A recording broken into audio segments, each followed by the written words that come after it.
Bedanya 62 juta, gue bakal bikin komparasi nih. Fronx tipe GL manual sama XGX two-tone. Kira-kira mana paling worth it buat beli ya?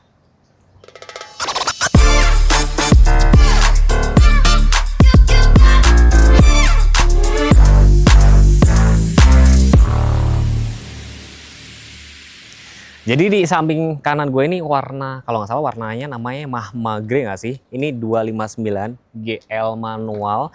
Nah untuk yang Fronx tipe SGX ini yang two-tone itu dijual sekitar 321.900. Pokoknya beda sekitar 62 juta. Ini warna namanya Ice Grace Blue kalau nggak salah. Nanti koreksi kalau gue salah ya. Kita ngomongin pajak SNK dulu nih ya. Pajak SNK-nya ini udah gue pegang. Untuk yang si ICS ini sekitar 3,6. Nah untuk yang tipe GL ini sayangnya gue belum punya nih datanya untuk manual. Tapi nanti kalau ada gue taruh. Tapi kalau untuk Matic ya kita ngomong sekitar 3,2. Pasti ini lebih mahal. Pertama kita bakal bahas dari segi performa mesin dulu nih ya. Mesinnya jelas beda nih. Bahkan kalau kita ngomongin tipe GL itu kan ada varian Matic-nya nih. Matic-nya itu cuma 4 percepatan. Nah SGS itu 6 percepatan. Sehingga pengaruhnya ke apa? Pengaruhnya nanti balik lagi nih ke performa sekaligus sama efisiensi. Kita ngomongin dari performa dulu nih. Untuk tipe GL ini kode mesinnya K15B. Mesinnya sama juga dipakai dengan XL7 dan R3. Tenaganya justru gede nih malahan. Sekitar 105 PS, torsinya sekitar 138 Nm. Manual tentunya, jadi cocok buat teman yang suka kebut-kebutan. Ini, dan udah gitu belum hybrid. Jadi akinya juga lebih murah. Nah ini kalau performa kayaknya sih gue mungkin lebih milih ini yang suka nggak terlalu bermasalah dengan macet-macetan segala macam. Ini lebih oke ya secara performa. Nah kita ngomongin performanya ini kodenya K15C. Mesin yang sama dipakai dengan si Vitara ya. Tenaganya sekitar lebih kecil sedikit, sekitar 103 dengan torsi sekitar 135 Nm. Kenapa tenaga dan torsinya lebih kecil? Karena memang ini fokusnya efisiensi, apalagi dia mobil hybrid kan, sehingga pemakaiannya nanti lebih irit. Itu ngejar keirit-iritan gitu teman-teman. Dan kalau kita ngomongin mobil hybrid, tentunya akinya itu juga jatuhnya lebih mahal, sekitar 4 jutaan kan. Kalau untuk yang non hybrid itu lebih murah. Jadi kita ngomongin performa sama efisiensi, semuanya punya kelebihan masing-masing. Halo Bapak Ibu semua, salam kenal. Saya Billy selaku sales konsultan dari Suzuki Pusat Pulau Gadung yang beralamatkan di Jalan Raya Bekasi, kilometer 19 atau lebih tepatnya di seberang Terminal Pulau Gadung, Jakarta Timur ya. Di sebelah kanan saya ada Suzuki Fronx tipe terendah atau tipe GL. Harganya ini mulai dari 259 atau bisa di DP 30 juta. Dan di sebelah kiri saya ada Fronx tipe tertinggi, tipe SGX. Ini on the road-nya mulai dari 321.900 atau bisa di DP 40 jutaan aja. Kami juga menyediakan promo-promo spesial. Yang pertama yaitu ada bunga 0%, terus juga DP mulai 10%, dan yang terakhir yang penting cicilannya pasti ringan. Bagi Bapak Ibu semua yang ada rencana pembelian mobil Suzuki atau mau tanya-tanya dulu nih seputar promo atau mau test drive, bisa langsung hubungi Billy di 0812 9244 5926. Terima kasih. Alasan selanjutnya yang teman-teman harus pertimbangkan adalah fitur safety atau keselamatannya. Tentunya ini lebih safety dong SGS, karena bukan berarti itu nggak safety ya, tapi ini paling lengkap, paling bawel. Dia dilengkapi dengan nih kamera 360, tapi mungkin orang yang OCD mungkin kenapa sih nggak di tengah gitu doang. Tapi ini cukup lumayan ngebantu kalian pada saat parkir. Terus kalau teman-teman ngeh, di bagian situ kaca depan itu sudah ada fitur ADAS ya. Safety Sense ya kan. Yang dimana ini berarti jadi mobil Suzuki pertama di Indonesia yang punya fitur Safety Sense. Dan airbagnya even tipe GL sekalipun itu juga sampai di bagian pilar-pilar. Terus sama juga keduanya punya immobilizer. Immobilizer tuh gini loh teman-teman. Misalkan ini kunci tipe GL kan kayak gini ya. Diduplikat nih, contoh diduplikat di tukang kunci, dipakai buat nyalain nggak bakal bisa. Karena kuncinya ini harus ada chipnya. Jadi kalau nggak ada chipnya itu nggak bakal bisa diduplikat. Intinya lebih aman. Terus kayak rem ABS yang ada fitur EBD-nya juga sudah ada, hill hold control juga sudah ada. Jadi secara fitur safety ini juga cukup ada juga gitu loh ya, yang kalian juga berkendara bakal lebih tenang. Tapi kalau pengen yang lebih komplit lagi yang ini, tapi nggak semua orang kan suka dengan fitur ADAS yang supel bawel gitu kan. Nah mungkin kalian bisa ambil yang ini. Kita ngomongin desain dulu ya. Sebenarnya kalau teman-teman ambil tipe GL sekalipun tuh secara looks nggak terlalu kelihatan banget bedanya gitu loh. Velgnya itu ringnya sama nih. Jadi profil bannya tuh 195 60 ring 16. Jadi ukurannya sama persis kan. Yang beda tuh cuman kayak jenis kembangnya nih. Yang beda paling kayak di sini doang nih ya kan. Nih, jadi ada kamera 360, tapi keduanya punya fungsi yang cuman kebuka, cuman bagian sisi driver doang. Nanti gue bakal praktekin.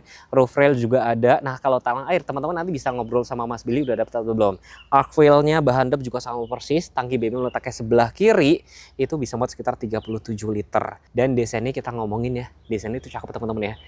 Tuh bedanya lagi tuh di bagian lampu. Kalau untuk GL ini nggak ikut nyala, yang ini ikut nyala. Looksnya seperti ini tentunya karena ini ada emblem-emblem hybrid gitu. Looksnya kayak gini, termasuk bumper bawahnya juga beda. Gue demoin ya fungsi unik yang ada di Fronx maupun di XL7. Jadi kunci kan udah gue kantongin nih. Kalau kalian punya kunci smart ring nggak perlu pamer guys. Jadi cukup buka gini aja. Nih, yang kebuka hanya sisi driver doang. Itu menurut gue praktis banget, jadi mencegah terjadi hal-hal tidak diinginkan. Kalian bisa setting di MID, nanti teman-teman bisa tanya sama Mas Billy, kalau nggak gue buatin tutorial. Tapi kalau pengen ngebuka semua gimana Mas? 1, 2, tuh. Nah, tipe GL juga sebenarnya bisa, sekaligus bisa dari bagian bagasi nih. Bagasinya dibuka, nih kan, tuh kebuka kan. Keempat pintu lain itu masih tertutup teman-teman. Sama event tipe GL sekalipun ada separator, ada bagasi yang cukup gede, dan di sini ban serepnya juga dia masih kaleng biasa. Dan pada saat ditutup teman-teman, dia juga otomatis langsung ngunci. Dari segi kenyamanannya kita bahas satu-satu ya. Tentunya kalau mobil sudah dilengkapi dengan smart entry itu lebih nyaman, lebih simple. Jadi tinggal masuk gitu aja untuk ngebuka, tinggal injek rem, pencet engine start. Cukup ya kalian itu nanti berdebat, Mas harus nyalainnya harus 3 kali, harus 1 kali. Aduh zaman udah canggih, mobil makin canggih, jadi udah nggak perlu ribut-ribut kayak gitu. Kita perhatiin dari sini, kita bahas kenyamanannya dulu untuk yang tipe XCX ya. Setirnya sudah teleskopik, GL belum tentunya.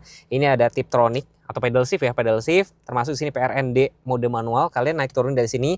Lampu otomatis, wipernya belum. Terus di sini tuh tombolnya banyak banget. Ini secara tombol banyak banget, kali ini Suzuki banyak tombol gitu loh. Jadi ada head up display, GL nggak ada. Ini ada head up display, terus di sini ada untuk yang ADAS-nya, terus matiin yang blind spot kalau kalian merasa berisik tuh enak. Jadi kalau kalian merasa aduh ini berisik, tinggal matiin. Matiin traction control, shortcut kamera 360, matiin parking sensor, matiin idling stop. Mobil gue sendiri sering gue matiin.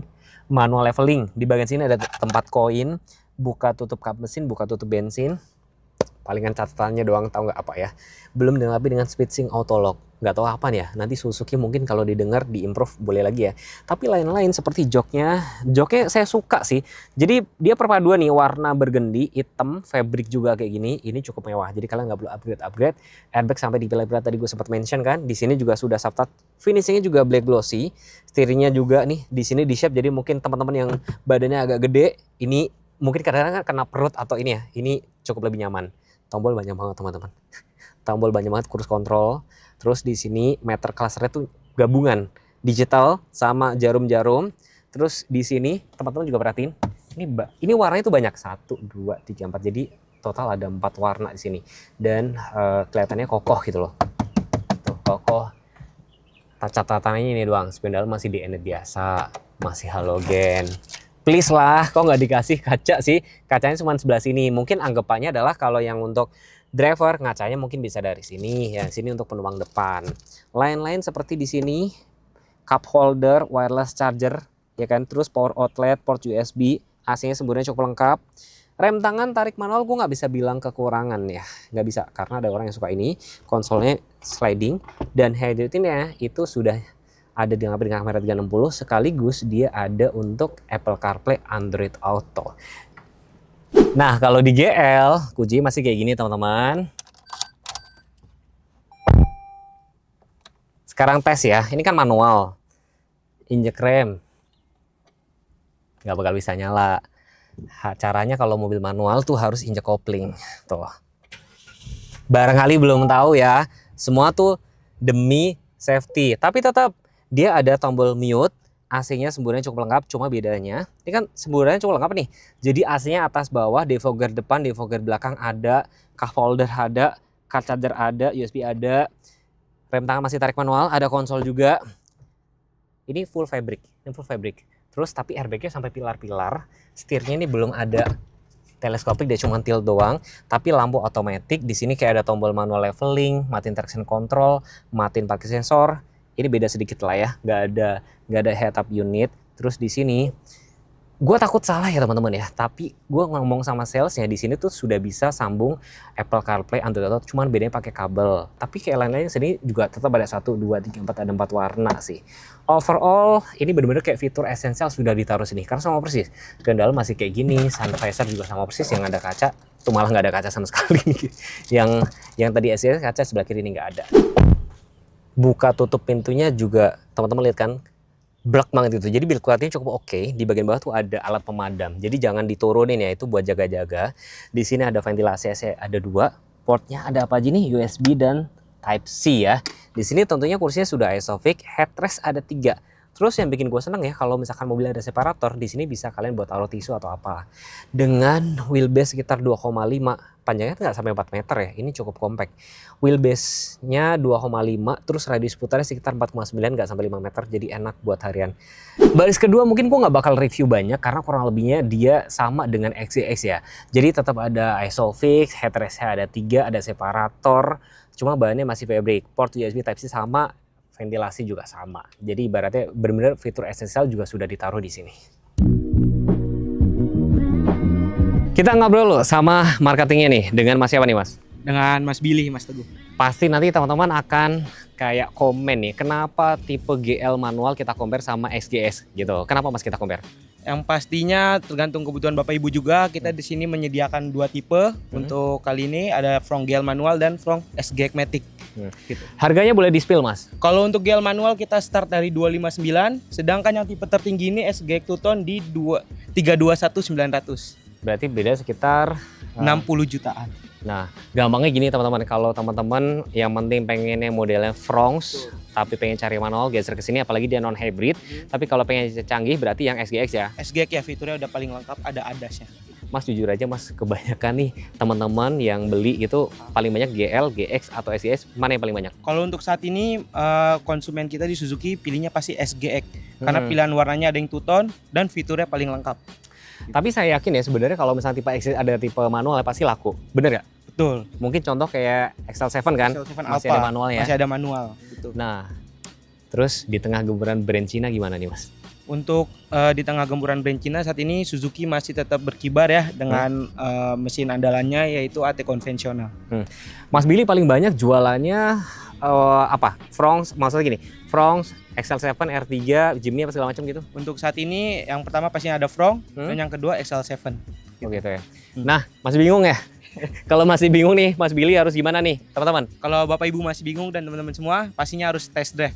Gampangnya gini loh teman-teman, kalau misalkan teman-teman pengen cari mobil yang penting bentuknya Fronx, yang penting ibaratnya kan Baleno udah nggak ada lagi ya. Iya betul, yang udah nggak ada kan. lah. Stylish berarti lari ke sini, itu non hybrid. Mungkin kalian lebih tenang karena hybrid itu akinya lebih murah kan. Lebih murah, dia nggak ada aki khususnya. Beda dengan yang hybrid ada aki khususnya. Dan kode mesinnya beda nih, untuk yang si Fronx tipe GL itu masih K15B, bener ya? Betul, sama kayak R3 dan XL7. Sedangkan kalau untuk dari GX sama XJ kodenya mesinnya sama dengan K15C sama seperti Vitara.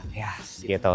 Terima kasih sudah menonton. Jangan lupa follow Instagram kami berdua. Kalau pengen dibuatin video apa tinggal komen juga. Bye bye.